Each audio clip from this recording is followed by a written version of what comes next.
ഉമേഷ് നമ്മുടെ പ്രേക്ഷകനായ ബഷീർ കെ.എച്ച് പറയുന്നു ചാലക്കുടിയിൽ ഇന്നും ഇന്നലെയും ഒക്കെ തെളിഞ്ഞ കാലാവസ്ഥയാണെന്ന്. ഉമേഷിൻ്റെ ഫ്രെയിം കണ്ടിട്ടും കയ്യിൽ കുടയൊന്നുമില്ല, തെളിഞ്ഞ കാലാവസ്ഥ തന്നെയാണെന്നാണ് മനസ്സിലാക്കുന്നത്.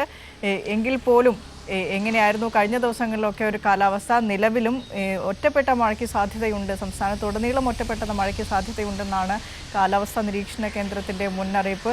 നേരത്തെ മാനസ പറഞ്ഞു വെച്ചതുപോലെ തന്നെ ഏറ്റവും പെട്ടെന്ന് വെള്ളം കയറുന്ന ഒരു നഗരം കൂടിയായിരുന്നു എറണാകുളം നഗരം. പക്ഷേ കോർപ്പറേഷൻ്റെ ഭാഗത്തു നിന്നുള്ള ഓപ്പറേഷൻ പ്രകാരം ബ്രേക്ക് ത്രൂ ഉള്ള ഓപ്പറേഷനൊക്കെ ഫലവത്തായി നടത്തിയ ഒരു കോർപ്പറേഷൻ കൂടിയാണ് കൊച്ചി കോർപ്പറേഷൻ. ഇതിൻ്റെയൊക്കെ ഭാഗമായി ഒരു പെടുന്നനെ ഉണ്ടാകുന്ന ഒരു വെള്ളക്കെട്ട് വലിഞ്ഞു പോകാനുള്ള സാധ്യതകളും നടപടികളുമൊക്കെ കോർപ്പറേഷൻ്റെ ഭാഗത്ത് എറണാകുളം നഗരത്തിലുണ്ട്.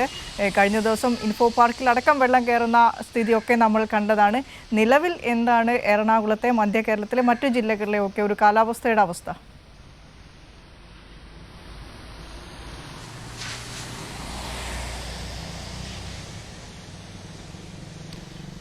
വിനിഷ, എറണാകുളത്ത് കഴിഞ്ഞ 2 ദിവസങ്ങളിലായി തുടർച്ചയായി തീവ്ര മഴ എന്നുള്ളതായിരുന്നു സാഹചര്യം. സ്വാഭാവികമായും അത് കാരണം കൊണ്ട് തന്നെ വലിയ തരത്തിൽ പെട്ടെന്ന് വെള്ളക്കെട്ട് നഗരത്തിൻ്റെ പല ഭാഗത്തും ഉണ്ടായി.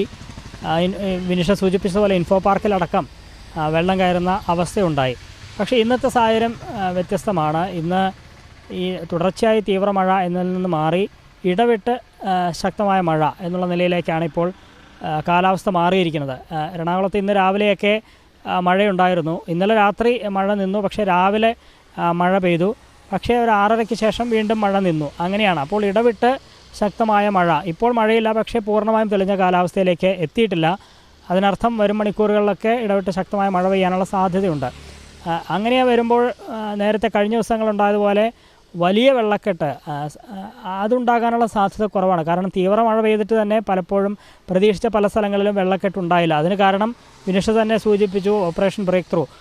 സർക്കാരും ജില്ലാ ഭരണകൂടവും കൊച്ചി കോർപ്പറേഷനും ചേർന്ന് നടപ്പാക്കുന്ന ഓപ്പറേഷൻ ബ്രേക്ക് ത്രൂവിൻ്റെ ഫലമായി തന്നെ പലയിടങ്ങളിലും, പ്രത്യേകിച്ച് MG റോഡ് അടക്കമുള്ള സ്ഥലങ്ങളൊക്കെ ഒറ്റ മഴയിൽ തന്നെ മുട്ടോളം വെള്ളം ഉയരുന്ന പ്രദേശങ്ങളാണ്. അവിടെയൊക്കെ വലിയ മാറ്റം വന്നിട്ടുണ്ട്. പക്ഷേ ഒഴിവാക്കാൻ കഴിയാത്ത പല പ്രദേശങ്ങളും അവിടെ വെള്ളക്കെട്ട് ഉണ്ട് താനും. ആ തരത്തിൽ തന്നെയായിരുന്നു കഴിഞ്ഞ ദിവസങ്ങളിലൊക്കെ സാഹചര്യം. അത് ഒരൊറ്റ രാത്രി കൊണ്ടോ അല്ലെങ്കിൽ 1-2 ദിവസം കൊണ്ട് പൂർണ്ണമായും അത് മാറ്റാൻ കഴിയില്ല എന്നുള്ളത് മേയർ തന്നെ വ്യക്തമാക്കിയതാണ്.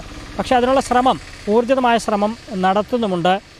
പ്രത്യേകിച്ച് ഈ മുല്ലശ്ശേരി കനാൽ, അത് ഈ നഗരത്തിലൂടെ കടന്നു പോകുന്നൊരു കനാലാണ്. ആ കനാലിൻ്റെയൊക്കെ നവീകരണം വളരെ വേഗത്തിൽ പൂർത്തിയാക്കിയാൽ കുറച്ചുകൂടി മാറ്റമുണ്ടാകും എന്നാണ് കൊച്ചി കോർപ്പറേഷൻ പ്രതീക്ഷിക്കുന്നത്. ഇൻഫോ പാർക്കിലടക്കം വെള്ളം ഒഴിഞ്ഞു പോകുന്ന സാഹചര്യം ഉണ്ടായി. അത് അന്ന് പെയ്ത തീവ്രമഴയിൽ ഉണ്ടായ പ്രത്യേക അസാധാരണ സാഹചര്യം കൊണ്ടാണ് അത്തരത്തിൽ ജീവനക്കാരുടെ ബൈക്കുകളടക്കം വെള്ളത്തിൽ മുങ്ങിപ്പോകുന്ന സാഹചര്യമൊക്കെ ഉണ്ടായത്. എന്നാൽ ഇപ്പോൾ സ്ഥിതി മാറിയിട്ടുണ്ട്. പക്ഷേ ഈ വെള്ളക്കെട്ട് ജില്ലയിൽ ഒന്നാകെ സ്ഥിതി പരിശോധിച്ചാൽ പലയിടത്തും ഈ താഴ്ന്ന പ്രദേശങ്ങളിലൊക്കെ വെള്ളം കയറുന്ന സാഹചര്യം ഉണ്ടായതുകൊണ്ട് തന്നെ 3 ദുരിതാശ്വാസ ക്യാമ്പുകൾ ജില്ലയിൽ പ്രവർത്തിക്കുന്നുണ്ട്. അതിലൊന്ന് കാക്കനാടാണ്. കാക്കനാട് ഒരു സ്കൂളിൽ 9 കുടുംബങ്ങളിലെ 20 പേരെ അവിടെ താമസിപ്പിച്ചിട്ടുണ്ട്.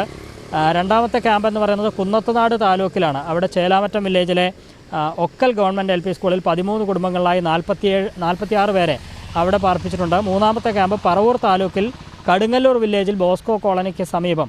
അവിടെ ഒരു വീട്ടിൽ വെള്ളം കയറിയതിനെ തുടർന്ന് ആ വീട്ടിലെ 4 അംഗ കുടുംബത്തെ ഇവിടേക്ക് ഈ ഹിൻഡാൽക്കോ യൂണിയൻ ക്ലബ്ബ്, അവിടെയാണ് ദുരിതാശ്വാസ ക്യാമ്പ് പ്രവർത്തിക്കുന്നത്, അവിടേക്ക് മാറ്റിയിട്ടുണ്ട്. അങ്ങനെ 3 ദുരിതാശ്വാസ ക്യാമ്പുകളാണ് ഇപ്പോൾ പ്രവർത്തിക്കുന്നത്. ഈ മഴ ഇന്നത്തെ പോലെ മഴ വിട്ടു നിന്നാൽ വെള്ളമിറങ്ങും, അവർക്ക് വീടുകളിലേക്ക് മടങ്ങിപ്പോകാൻ കഴിയും.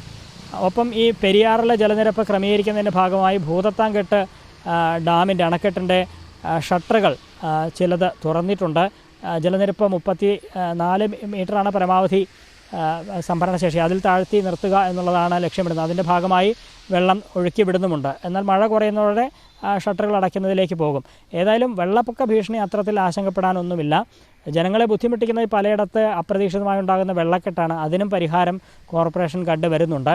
ഏതായാലും ഇന്നിപ്പോൾ യെല്ലോ അലർട്ടാണ്. വരും മണിക്കൂറുകളിൽ അലർട്ടിൽ മാറ്റമുണ്ടാകുമോ എന്നുള്ള കാര്യം അറിയില്ല. അത് ആ ഘട്ടത്തിൽ അറിയാൻ കഴിയും. എന്തായാലും നിലവിൽ ആശങ്കാജനകമായൊരു സ്ഥിതിയില്ല.